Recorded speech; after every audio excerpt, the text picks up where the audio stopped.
Yay, podcast, I guess. Yeah. Enthusiasm. Yippee ki It's September. Wake me up when September ends. Yes, it's the month that women always start to look pregnant. To anyone who gets that joke, good on you for being aware of it. I hope that there are people that are aware of it, of what that is, I assume, referencing, because, wow, that's a weird thing to say otherwise. It was Yeah. on a game show. A question was asked, during what month of pregnancy does a woman begin to look pregnant? And the contestant said, September. Okay, that's a. I don't know. I assume there's probably a YouTube video of that and it's gone viral or something. Is it because it's the ninth month No, of the year? I would assume their logic was, well, spring is when most things of the baby making nature happen in most of the animal kingdom. So I if think they're asking for a month, then probably that's like 4 or 5 months through. So probably around then, I guess, around September.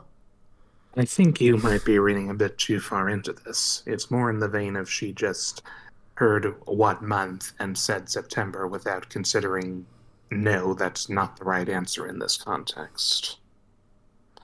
But I can't speak for her mindset of it at the time. This is a strange start.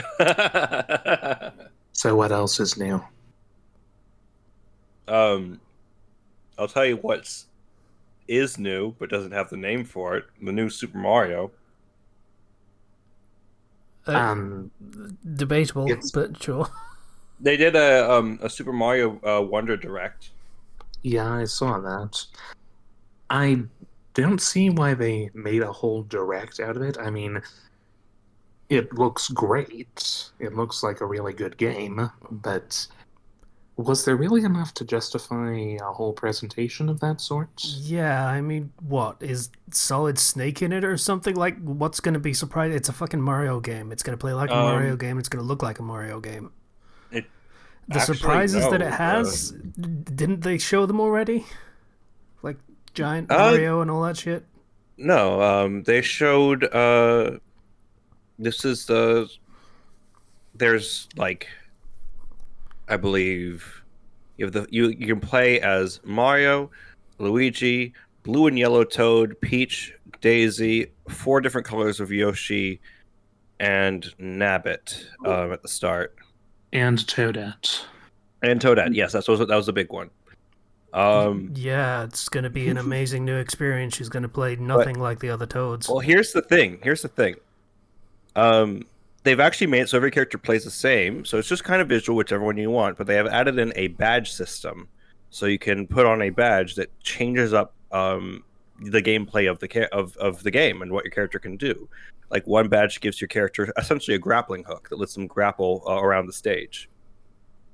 Fun You stuff.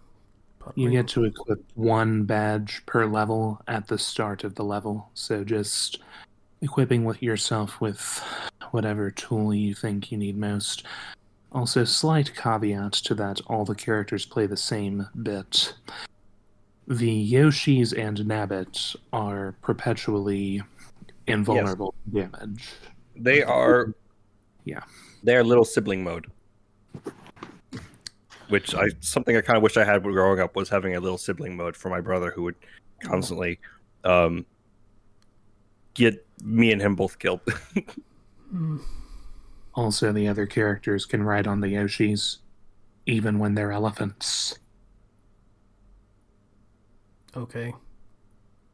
I I know you don't particularly care, Casey, but as somebody who is a longtime fan of the series, I and mean, don't get me wrong. I like the Mario games. They're good. Like, played Super Mario World back in the day. I tried playing Super Mario 3, and I don't know why that game gets all of the praise. Mario World was better. But, like, I enjoy the games just fine, but it's a Mario game and it's going to play like a Mario game. It's going to look like a Mario game. It's going to have a couple of gimmicks that make it slightly different, but it's still overall going to be a Mario game. This is a classic 2D side-scrolling Mario game that's going to play like a 2D side-scrolling Mario game. It's not, you know.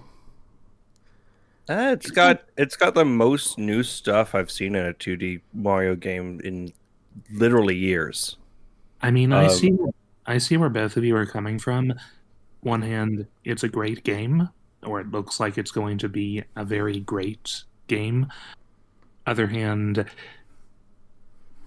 it is kind of predictable exactly what we're going to be getting into. It's the same idea, is just a different execution. Yeah. And there's nothing wrong with that, but it Nothing at all. doesn't seem like anything particularly newsworthy at all. Mm-hmm. Well, but that's me. I mean, all of these direct events are basically, hey, diehard fans, look at all this information about the next entry of the game franchise that you like. Get hype for doing similar things with a slightly different spin on them. Like, this isn't just a direct thing. This is an every video game franchise thing of just like, there isn't actually that much news, but we'll pretend there is and get you excited. I'm excited. I like seeing new things because I was kind of let down with frickin' the new Super Mario Bros. Games. Just kind of same thing over and over and over again without any changes in the visual style or any like distinctive things to differentiate them, and making it so that you can have elements from different Mario games as like badges, like the charge jump from like Mario 2. Stuff like that. I think that's fun and cool. It's the same template, absolutely, but I mean, it's beautiful visually. That's something that they seem to have excelled on. It's as gorgeous as you can expect, and I mean, the more little tweaks and interesting things that you add along the way. I mean, yes, you might know what you're getting into to an extent, but you know that it's going to be fun. So.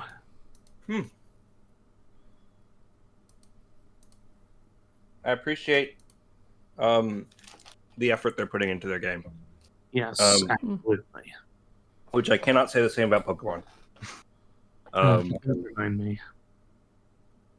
They got the new DLC coming out in like a few days. Yeah, I'd be looking forward to that if I could afford to get it right now. But later. A lot of games have been dropping. I want to get my hands on Armored Core 6, but I have been busy with Baldur's Gate 3. Go ahead.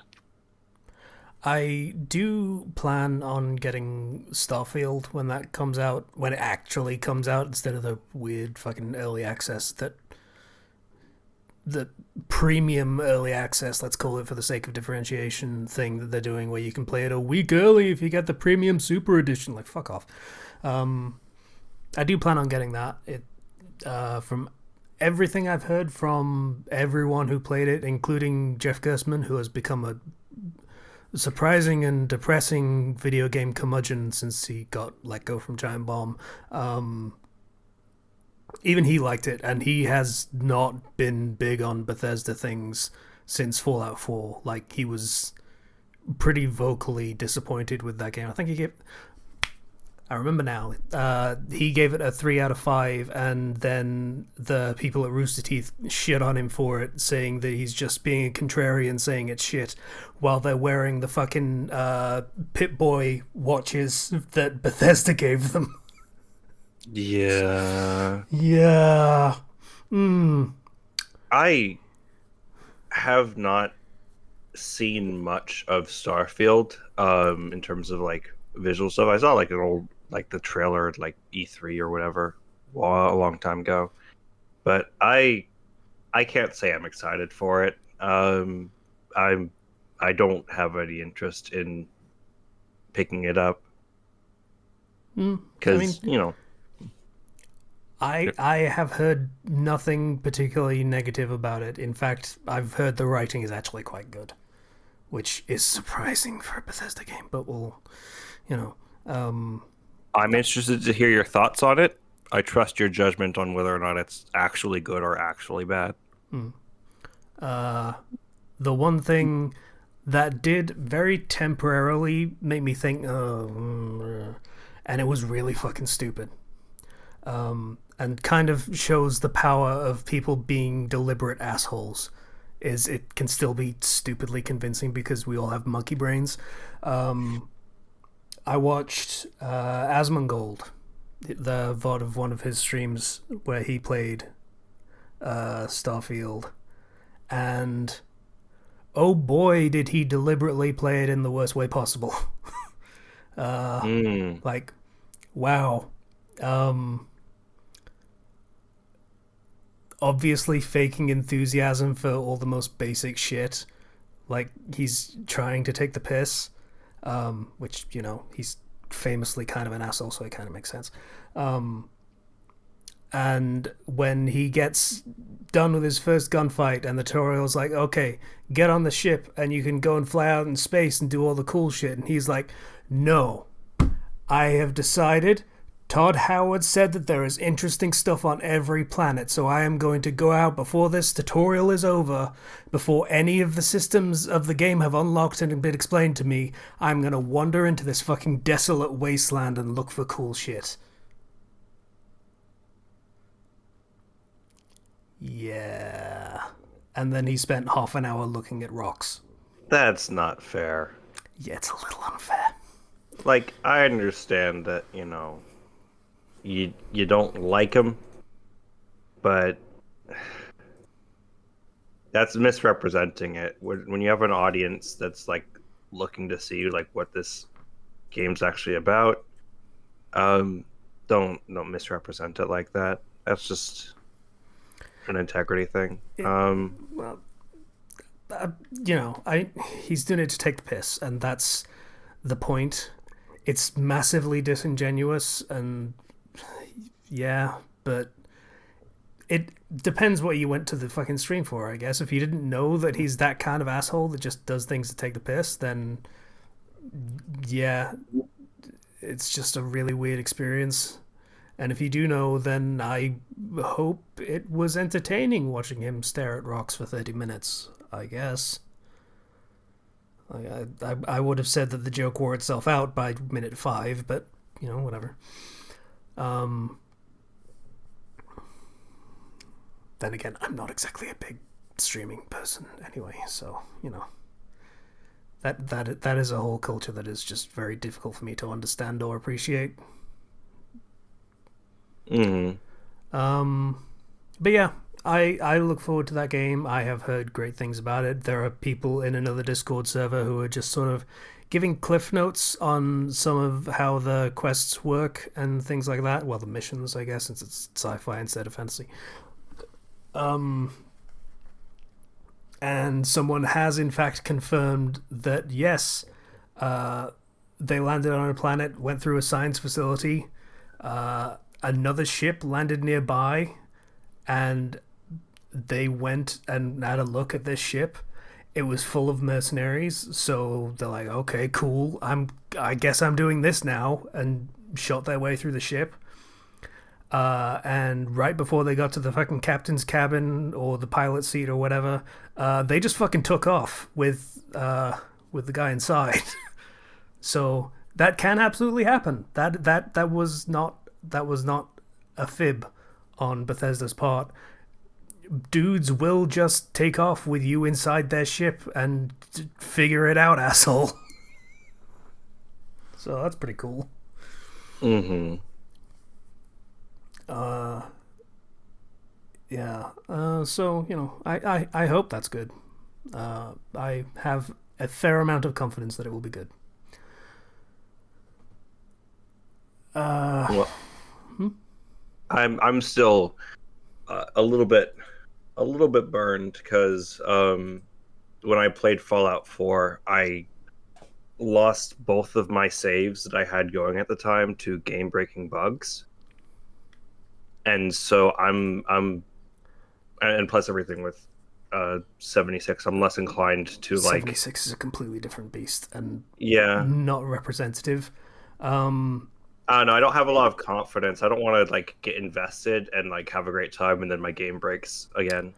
Another thing that I have heard from just about every source is it is spectacularly unbuggy. There are occasional bits of wacky bugs. And I heard one person did find a bug that crashed their game when they were pretty much deliberately looking for one. As in doing things that you just wouldn't do while actually playing the game. They were just trying to break it QA testing style. And they managed it. Good for them, I guess. But even they acknowledged, yeah, this isn't a thing you would actually do. So, so there are occasional bits of things where things will sort of look a bit wacky, and that's about as bad as it gets. And even that doesn't happen very often. So, given the game time to cook, I guess it worked out. Other things worth looking forward. I'm trying to think of what other things that are coming out that are worth looking forward to, and I'm actually drawing a little bit of a blank. 2077 Cyberpunk, the expansion, has come out by the time this releases, I think. Pretty sure. So, that's a thing. I will get around to that eventually.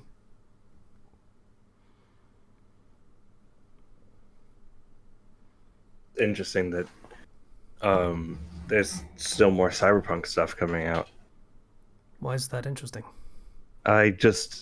When that game first had launched, I remember it being such a they've been patching it since, like stress launch, and like it's really interesting that they've come from that and they're still like going on and pressing forward. I think that's really good of them. You are one of the decidedly few, unfortunately. Like, apparently no one really wants to give CDPR the same kind of leeway that they gave Hello Games back in the day.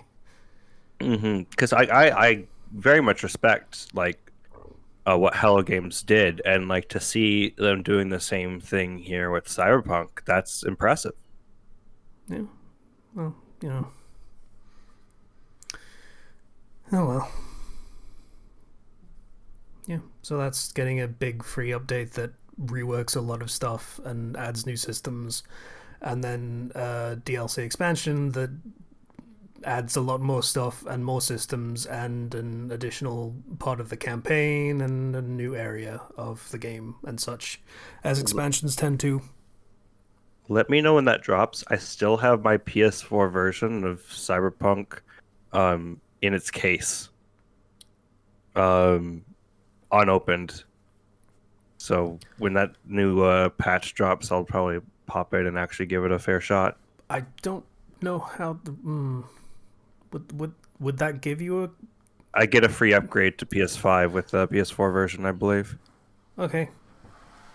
I hope that's correct. That's how it worked for my copy of I know that's how it works for Cyberpunk. I know that's how it works for FF7 Remake, because I did get the PS5 version of it for free, having owned the PS4 version. So that should still be a thing. I would hope. Yeah. I think that drops in a couple of days. Honestly, I'll double check. But yeah. Cyberpunk. What was it? Project Liberty. Phantom Liberty. That's it. Fuck. Phantom Liberty.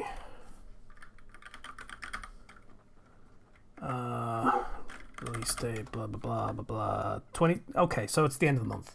That's my mistake. Mm-hmm. Yeah, that's on the 26th that drops. But yeah. Any other things that are coming out soonish? I mean, it's the holiday season, but that's way less important than it used to be. I'll take a look real quick because I'm not 100% certain. Um, I mean, I'm looking forward to Tactica, but we've discussed that already. The Persona 5 one? Yes. Is that called oh Tactica? yeah, I thought it was called Tactics, but I don't know. yeah, it's Tactica. Okay. Um, well, I know that they are having just a few days ago. Bomb Rush Cyberpunk was released. I want to get that game. Yeah, that, Sea of Stars, I've heard is really good. I want to get that game. That's also just released. The PC version of Dokapon, September 7th. I don't even know what that is. It is the party game that makes you hate your friends worse than Mario Party. I love it. Dokapon Kingdom Okay. Connect. And then Final Fantasy VII Ever Crisis is the freaking mobile game that they've been hyping up. Square Enix is yelling about. Final Fantasy 7 Masturbation. Yeah. um. Yeah. No. So the 13th is when we get the Teal Mask DLC for Pokemans. Other than Yeah. that, I don't. I've not been thinking about upcoming stuff very much, and I'm looking. I'm like, uh, uh. I think I'm fine. Yeah. Not worrying about it. Continuing to not worry. Not much. Not much going on. Like October is when that new Mario game comes out, but I mean, Baldur's Gate and Starfield, and that's the PlayStation version of Baldur's Gate specifically. not as much going on as I thought there was. Not gonna lie. Oh yeah. Uh, I feel like we're gonna be seeing more stuff later on, but like Armored Core 6 also came out, and I Oh want to say yeah, again, that. I really want that game. Mm, I have like 3 games that all like came out within close proximity of each other, and it's like I can't afford to get all of these right now. I'm gonna wait. mm. I'm just gonna sit here and play Baldur's Gate 3. I hear that game's pretty good. I want to talk about that game a bit, because they they've released multiple patches now. To like last patch was like, okay, we're gonna fix 1,000 bugs. Next patch, okay, so this is our huge performance patch, which also adds in like fixes some ending things that fans had problems with. Adds in more weight, adds in like a new route to the ending, I think, as well, and like changes substantial elements for the better, and adding new features constantly. Like Larian Studios is doing a fantastic job with that game of keeping it supported and like listening to fan feedback. Mm. And I highly, highly recommend Baldur's Gate 3 to everybody. It is a fantastic game if you want to know what it's like to play a tabletop game, but it's a video game. I mean, there you go. You have that freedom. Like, if you, one thing I figured out, and I was so happy about it, was my character I was playing was a gnome, and so that means that characters that are bigger and have the strength can throw him across gaps. I I won't I won't deny that finding out that Baldur's Gate 3 is, and I mean this is just me not looking into things a lot, but finding out that it's pretty much just playing Dungeons and Dragons as a video game has made me consider looking into it, just because getting into Critical Role and all of that has been making me want to see more of more of what it's like. Yeah. And I mean, that's what the series was built on from the beginning, was like trying to translate the experience of a tabletop game into a video game, and they did their best in 1999, but it was 1999. So, modern Yeah, day has all the resources they need to, well, maybe not all the resources they need, but most of the resources they need to make a stellar it's attempt at it. it's super super good. For if you don't know, Larian Studios has really wanted to make Diablo 3 for a very very long time. They are not the makers of Diablo 1 or 2. Um, they made Divinity Original Sin and Divinity Original Sin 2, and that was basically their thesis statement for, hey, we can do this sort of game. Please let us make Diablo 3. No, Diablo, Baldur's Gate 3. Bleh. I keep getting the two confused in my brain name wise. Sorry which about is that. honestly really insulting to Baldur's Gate, frankly, but that I'm might be a so me it's opinion. Baldur's Gate. Well, here's how it is in my brain. I never played Baldur's Gate 1 or 2, and I always would get it mixed up with Diablo. So sometimes I trip up and say the wrong thing. But I'm talking about Baldur's Gate. You played a little bit of Baldur's Gate because I badgered you into it, basically. Oh, I did, You did. didn't I? Yeah. I barely. Yeah, no. I barely remember that. It's like a little, but no, it's I get them confused because they both have a similar color scheme in my brain, if that makes Gather sense. your party before venturing forth. But Baldur's Gate 3 is fantastic. It has wonderful characters, wonderful little interactions and side quests, and so many different hidden things. Constantly discovering things, especially on new playthroughs. I, You I can I just realized the thing that I never asked or even considered about Baldur's Gate 3. Do they do that? do they do what? Is there a you must gather your party before venturing forth or anything like that? Is that a thing? I don't remember because I wasn't paying attention to that. Rats. Um, Would that be a good thing or a bad thing in your eyes, Casey? I the nostalgia would make my brain do the goody good chemicals. but characters from Baldur's Gate, I know somebody who did play the previous games who's been chatting with me about it, and like he's recognizing characters from previous games showing up, Oh yeah. and like that's fun. Problem solving is really really great. Like I was playing with some friends, and we went into an area in which we fall down into this room, and there's all these like bandits here, and there's an oil barrel on the other side of this door. That's like if we hit that, it will explode and murder all of them. We don't have any access to fire. Then one of them, I think they throw an object that starts setting us on fire, and you can. There's a dip command, so you can dip your bow or your crossbow, the arrow down into the fire as a surface, and then shoot the flaming arrow at the oil barrel, causing it to explode and just dealing a ton of damage and killing most of the enemies there. Delightful. It's yeah, and like That sounds like the whole lighting a cigarette with a burning corpse kind of thing that you see in you some can of the fucking weird action movies. you can dip your weapon on a flaming party member too. Yeah. It's That's it's what I hilarious. assumed you meant. On the surface, on the ground, or on a party member, yeah, it's great. It works for any element or anything that's affecting the area, any environmental hazard. Um, if you go invisible as a spell, the game treats you as if you are invisible. If you don't touch anybody, you can just steal everything you want. Just be warned that it only lasts a minute. So move quickly. More Which than I'm- enough time for some people. Which a minute is 10 turns, and you can at any time turn the game into turn-based mode, so you can just plan out your actions and then steal what you want to move away before things get crazy. Curious. This sounds like a lot of fun, really.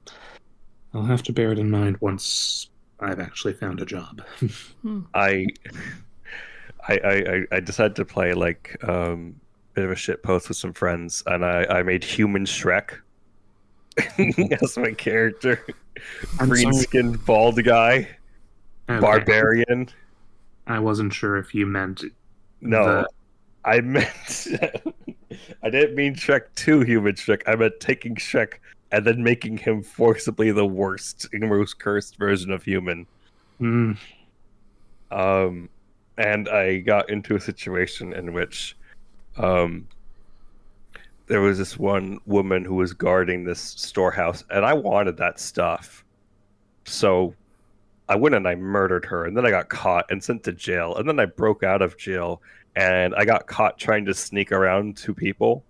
So then I murdered them. And meanwhile, the rest of my friends are playing with me. They're like, "What's happening over there? Why do you take damage?" I'm like, "Don't worry about it. Don't worry about it." I'm doing this.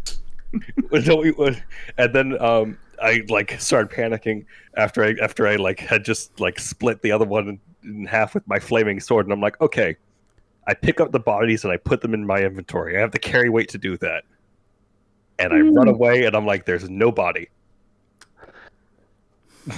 just piles of blood left here. Don't worry about it. I get what? Human Shrek. I had a goblin body in my inventory, which I later used as a thrown weapon. It's great. Like, the interactions that you can have are hilarious. Like, oh, I want to lockpick this chest. I don't have any lockpicks. I'm just gonna pick it up and put it in my inventory and carry it with me until I can get somebody to open it. I mean, fair. Or you can try to break the chest open. You know, you can try to throw acid at the lock. Like, there's any myriad ways you can try to solve any problem, and it's going to result in a vastly different playthrough. And like, it's probably one of the most replayable games I've ever played. Yeah. It's fun to like buy a bunch of things from a shopkeep, then turn invisible, and then pickpocket them and take all your money back and theirs.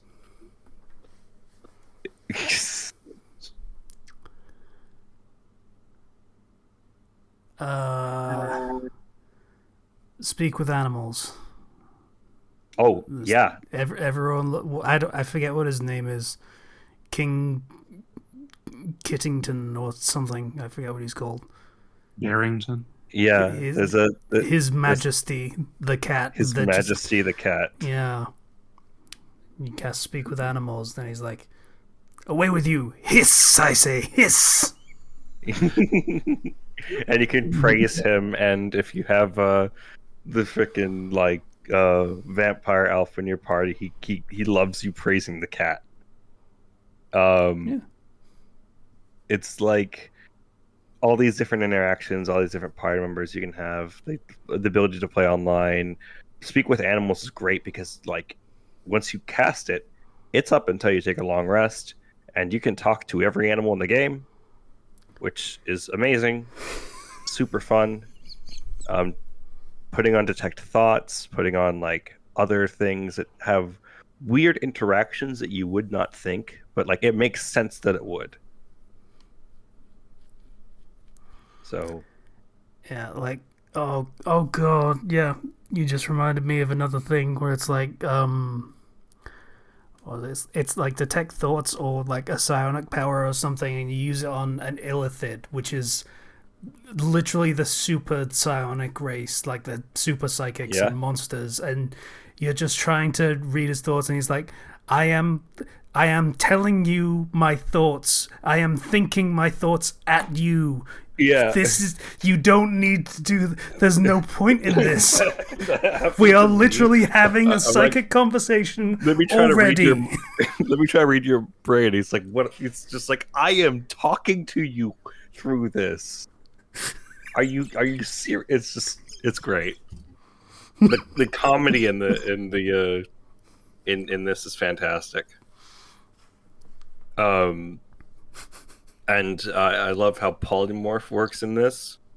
And D&D polymorph lets you turn somebody into basically anything, any sort of animal creature. Yes, how does that work here?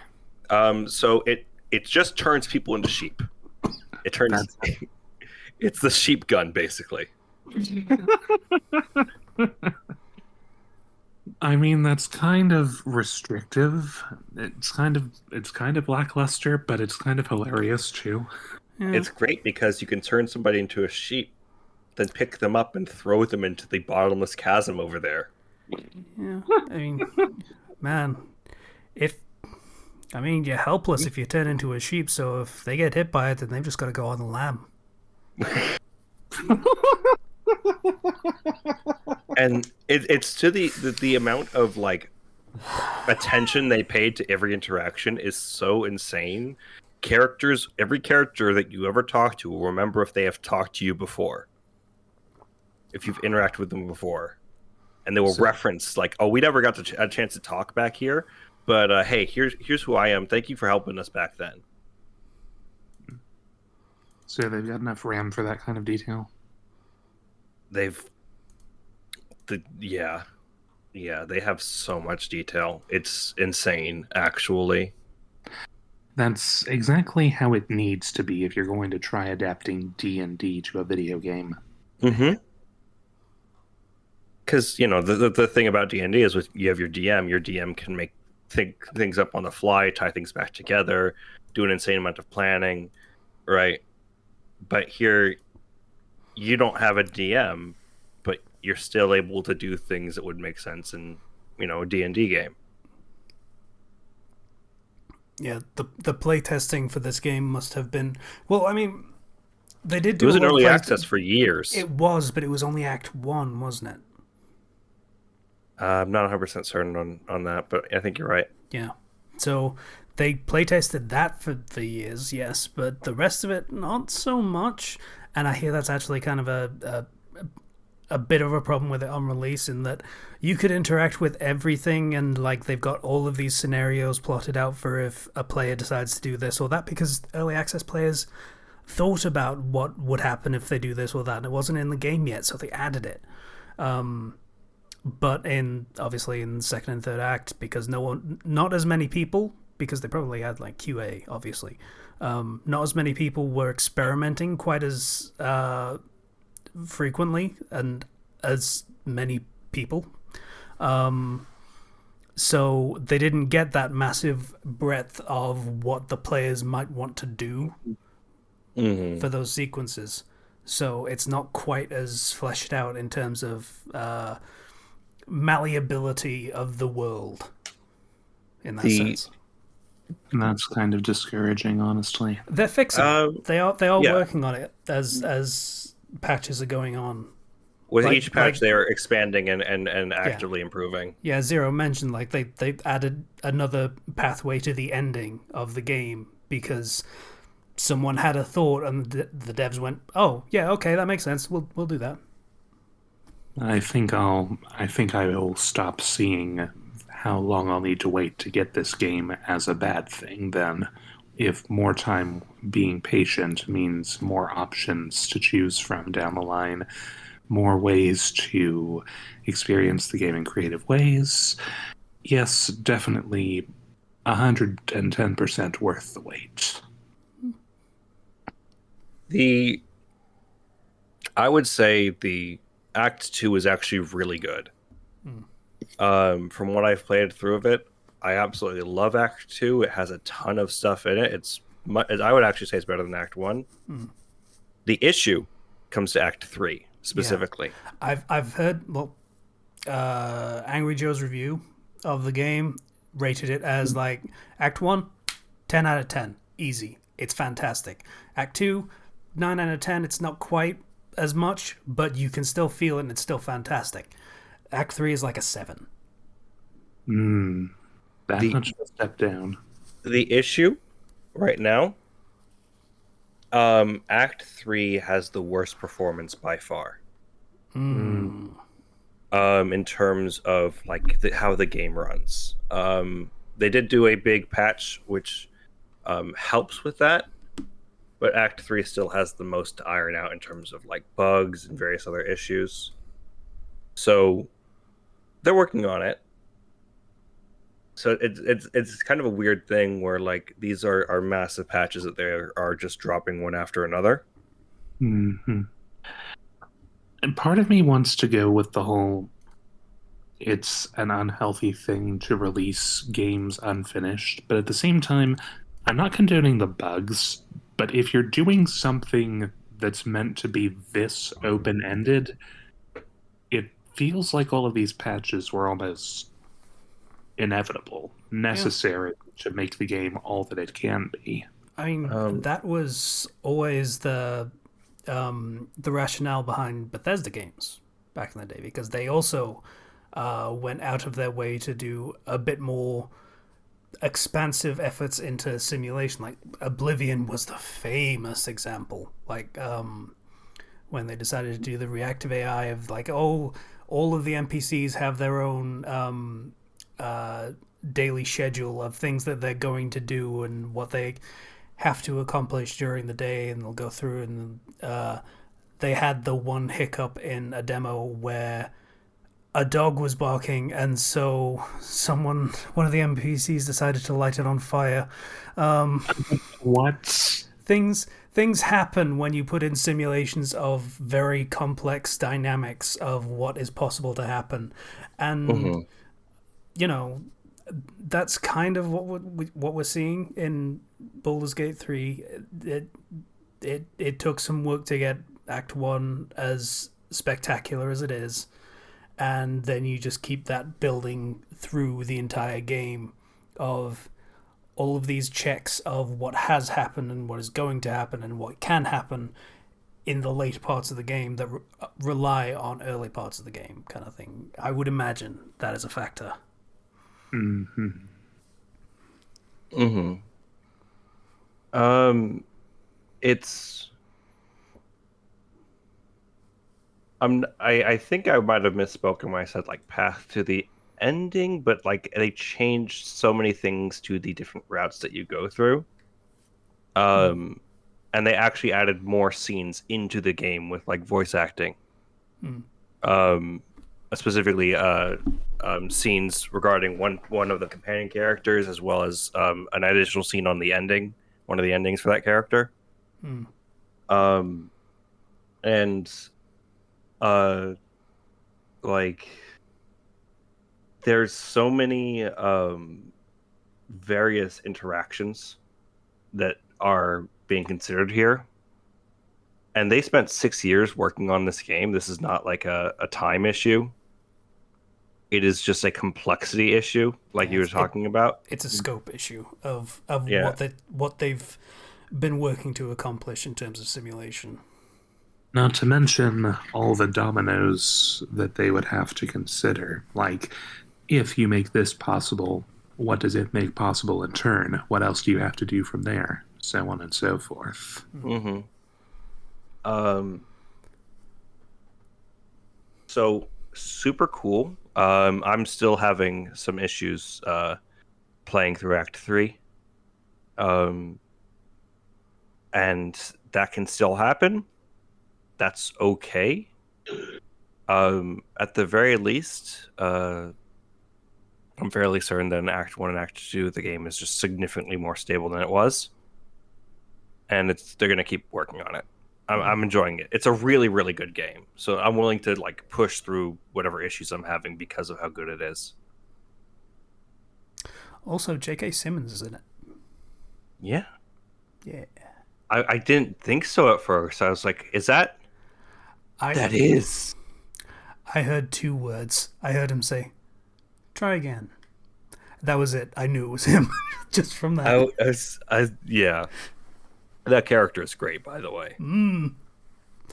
The, Yep. Saw the one scene. That's okay. Yep. the amount of I want to also say like for they really reward high charisma characters. If you want to talk your way through things, you will get so many opportunities, and it's so satisfying. And they do the good Fallout New Vegas thing where it's like you have to actually consider what you're saying, Mm. you know. and how that guides somebody to that ending? Oh, that is another thing that you might be surprised by. That I'm gonna briefly steer us back towards Starfield for a moment.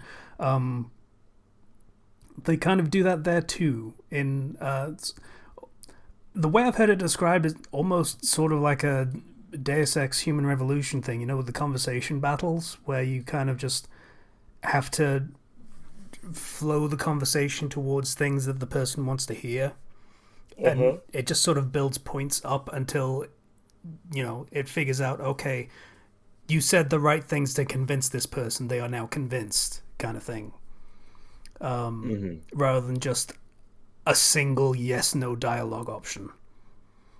Yeah, like that's good to hear. I like having to consider what I'm saying and what that implies, and then having the actual like story acknowledge what I'm saying and what that implies, like in an intelligent way.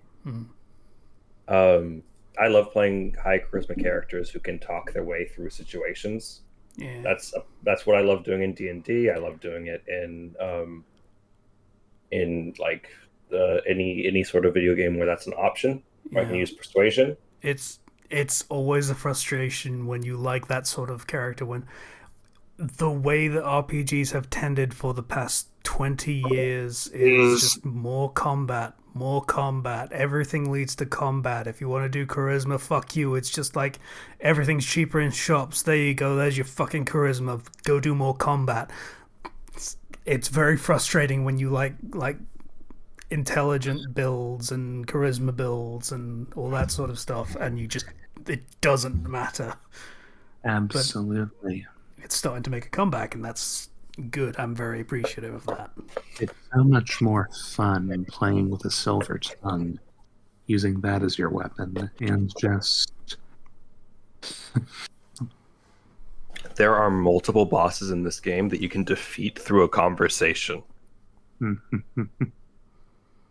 Like, there are some bosses you can convince to just off themselves because they're nuts, and you are able to guide through their madness to logic them into just being like, well, if you like this death so much, why don't you try it? And they're like, that's a good point. And like, that's super interesting to That be is- able to beat encounters with talking. I mean, I've heard of killing people by talking to them, but that's No, I mean, No? there's precedent for it. That has been a thing in games before, like many times. Like Mass Effect was famous for it, even though there's a lot of games that did that before it. But Mass Effect was a big action hero shooter, quote unquote RPG. So that got the recognition for it. Of, hey, you can talk the final boss into killing himself, so you don't have to fight him. You still have to fight him later, like he comes back as a zombie robot thing, but you can skip a round of the fight because, like I say, charisma doesn't matter. You still have to do the shoot bangs because fuck you. That's not what we made an action game, motherfucker. But yeah, so that is a thing that happens sometimes, and I'm glad to hear that. Man, your Planescape Torment was not completely forgotten. I'm kind of happy about that. It's it's really like this game does everything that I want an adventure RPG type thing to do. And it is one thing I really value in games, and it's the reason why I go nuts over like Breath of the Wild, Tears of the Kingdom, is I like having the freedom to approach my problems in many different ways. And having that freedom in this game is super, super rewarding. It feels good. Like, I built my character to do this one thing, and I actually have the opportunity to do that stuff. And I know that if I make a different character, if I play like a character who is strength based instead, I can solve problems in entirely different ways. I can bash my way through every wall, stuff like that. there's unique dialogue options that open up depending on which class and which background you have picked. You know, that's just it's super fun. So I'm seeing dialogue options as a different class that I didn't see before because it was only exclusive to this class. And you can pick those, and it's like you're playing to your character.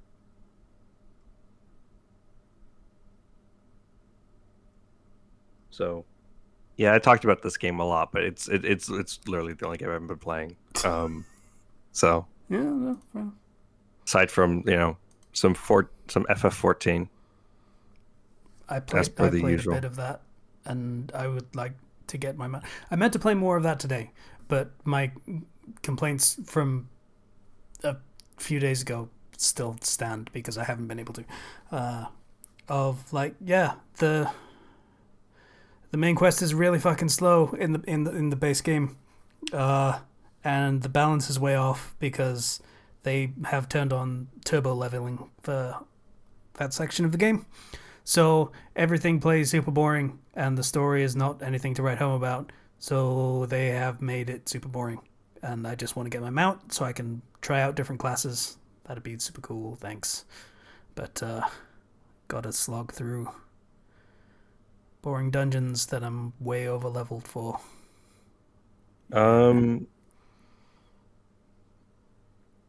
You can I think you can turn on options to sink yourself down to the level for the dungeons. That doesn't sound like it would make it more fun. It would make it less boring. Well, I get you. Usually dungeons sink you down automatically to like a level range, and you're going to be on the higher end of the level range. But I get you.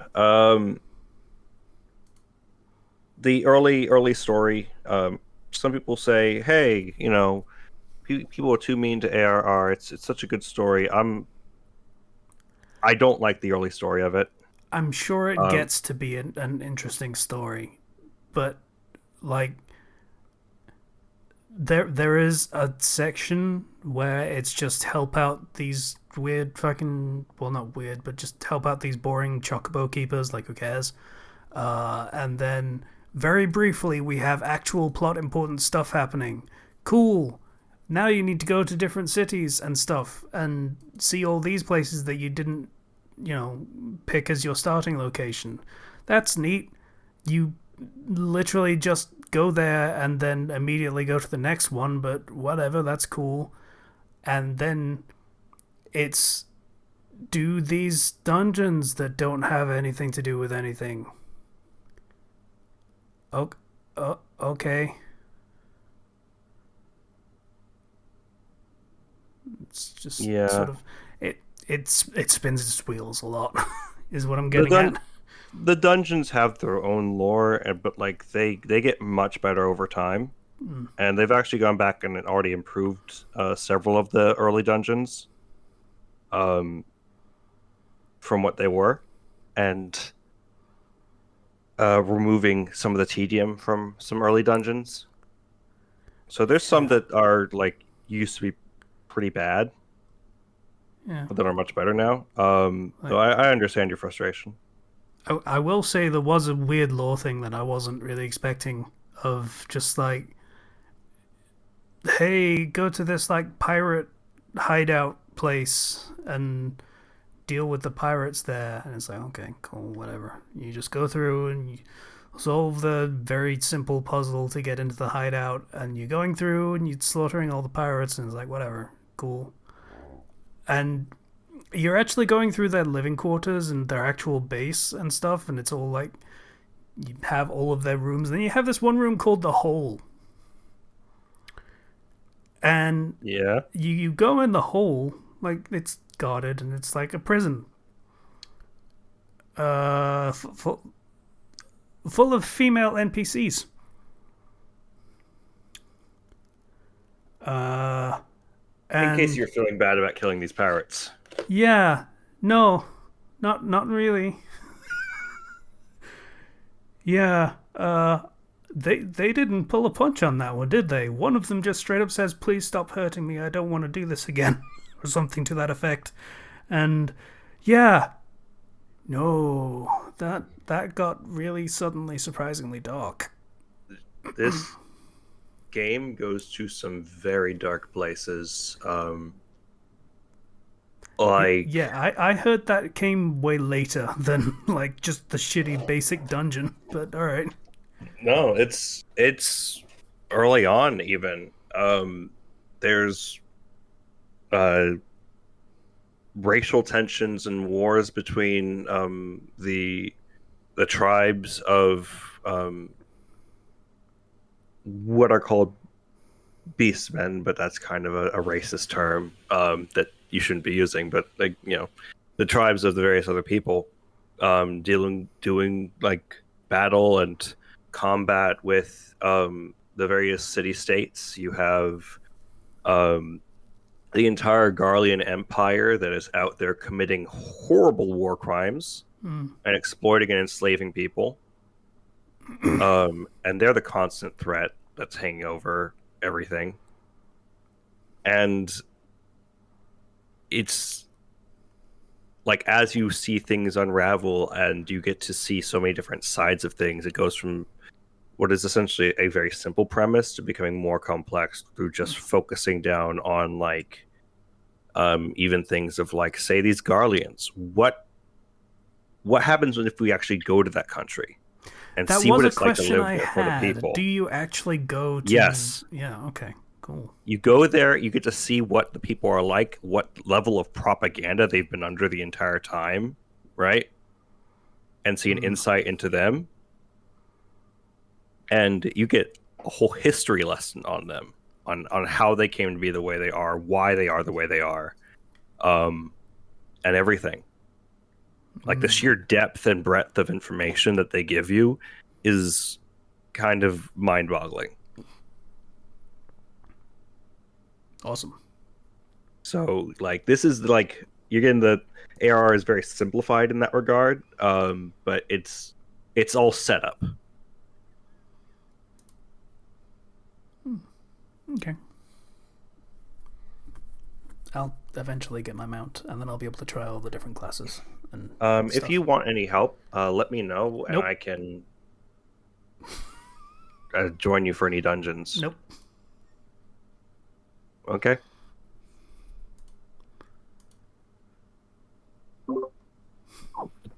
I just think it might be less boring if you're like in call, like talking to somebody and just shooting the shit as you like play the game. Yeah, no, that's just more anxiety. Thank you. Mm-hmm. But, yeah, you did talk about that. Yeah. Well. Oh, well. So, I'm curious, Casey, because are you saying you don't want help, or are you saying you don't want zero help? Because they kind of sound mutually exclusive. What? Okay, patient's just trying to confuse me. Okay, so, the patient, you doing anything cool? Not really. It's just been. I mean, I had an interview a couple of days ago in person, and I think it went pretty well, but I would really like this job. It's a bit of a drive, but I love the atmosphere. I love the people. But they're just getting started with a couple of weeks worth of interviewing people, so I'm not confident in my chances of standing out that much among the applicants. So, just going to be applying to several more places over the next couple of weeks and hoping that something sticks. Oh, yeah. Beyond that, I've started playing new Pokemon Snap again. Lots of stuff still to do in that game, and it remains as wonderful as ever. It's a really good game. And Also found a place where I can watch Samurai Jack online, so I'm watching that a little bit at a time. Never saw the Yeah. entire series all the way through. It's Um, you planning on watching um the sequel that came much later as well? I'm sorry, do you mean season 5? Yeah. Yeah, that one I saw most of it. Okay, you saw most of that. All right. Yeah. I love Samurai Jack. It It is just yes. fantastic episodic storytelling. The sheer amount of show don't tell that the show embraces, fantastic. Yeah.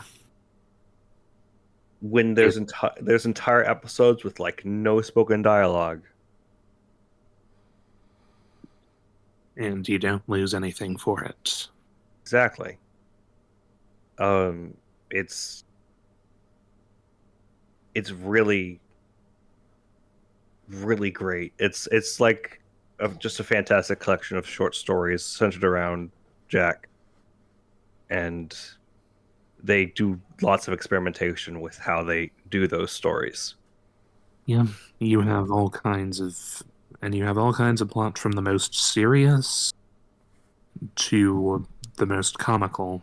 Like one day you have him helping a group of children who are being brainwashed into destroying everything around them or freeing an entire city from oppression. And other times you have him trying to find his clothes because something has happened, or he spends the episode having been turned into a chicken. Yeah. You can just never guess what's going to happen. Not to mention the fact that while Jack is extremely strong, like to the point where most people don't stand a ghost of a chance against him, every now and then he does lose, and you can never predict when it's going to happen. Odds are just as good that he'll win as that sometimes he might not. You can never predict it, and that's one other really good point to it. He's it's a good example of a character who's highly focused on like specifically killing one guy, and everything he has is tuned towards fighting that one guy. He can have bad matchups too. Mm-hmm.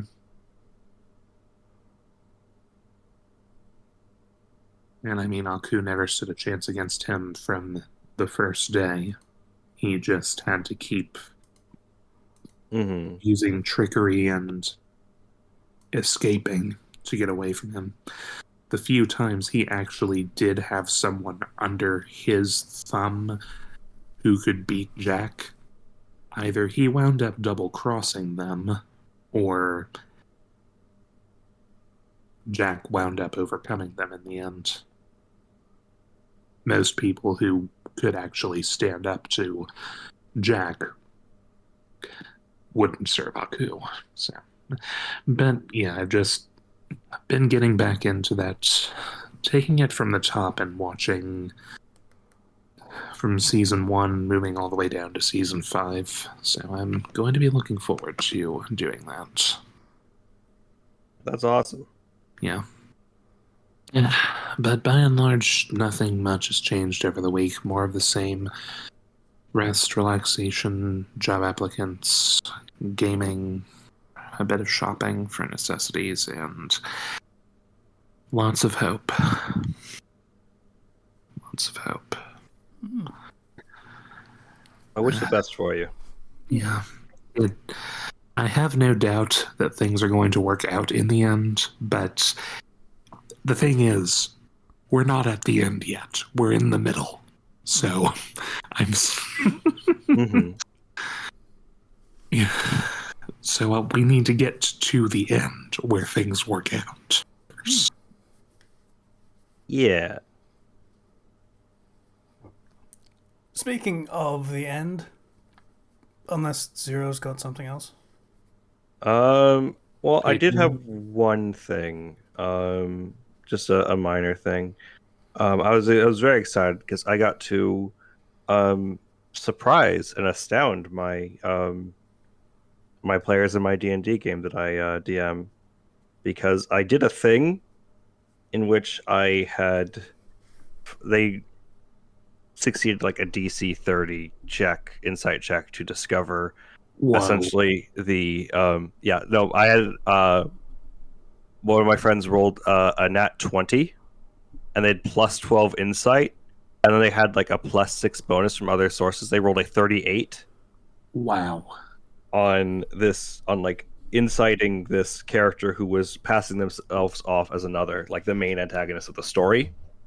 And they discovered it, which then resulted in everybody's being like just hit really hard by that, and I got several players to cry Oh dear.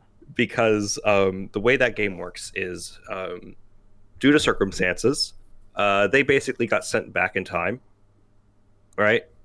And they are trying to get back to the present, because they have to deal with these people who are wrecking their homeland, people who are responsible for destroying their hometown and killing family members of pretty much every single party member. Yeesh. And so they have this like revenge motivation, but they're also like slowly like learning about the world, and they learn about this past empire that used to exist, and realize this empire was got really, really the wrong end, the rawest deal possible, and every single person was just hunted down and destroyed. But at this time that it's still around, they get to meet some of the characters from there, and they meet one particular you know woman who they grow immediately very attached to. She's very kind, very like um sympathetic, and they grow to become attached to this character. They become friends with this character, and then they get the reveal that the main villain, who in the future would be the one to destroy their home, they get to see the broken future version of that woman that they had befriended, who witnessed basically the genocide of her people and just wants revenge, just like they do. It's I was very proud I pulled it off after like freaking 8 months of setup. So I love DMing. It's super fun. Now their goal is not to defeat the main villain, but to save her from herself, which is interesting. Interesting is quite an understatement there. I like it. Had they not succeeded that one check, they would have been going and trying to destroy this character, not knowing that it was, somebody they had befriended and cared about inside the entire time, which also would have been interesting. But I love it when the story writes itself in the right direction. yeah. So I was really excited about that. And that's about it for me. My master's degree got shipped out on Friday, so that should be arriving soon. Excellent. Yay! Yay! I think it's time. Certificate. Make a copy of it and put the real one in a safe or something. Oh yeah, definitely. Yeah. Sounds like a great idea. Yeah. Mm.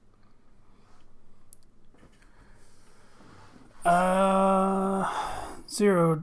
I don't think it has, but did Patreon Has go not. through? Nope. Okay, cool. So that's kind of nice, actually. We didn't accidentally do back-to-back episodes with Patreon. That's pretty okay. I'm all right with that. Not my fault. Zero did it. I do not claim any responsibility whatsoever. It was actually technically a little bit your fault though. Nope, I Just don't to claim remind any you, responsibility. you're the one with the Patreon stuff, and you had to leave early, and you didn't leave it behind for us or anything. So Yep, no responsibility. So thank you for listening, everyone. If you'd like to get in contact with us, please contact us through the links below. Discord link in the description. Bye, everybody. Bye.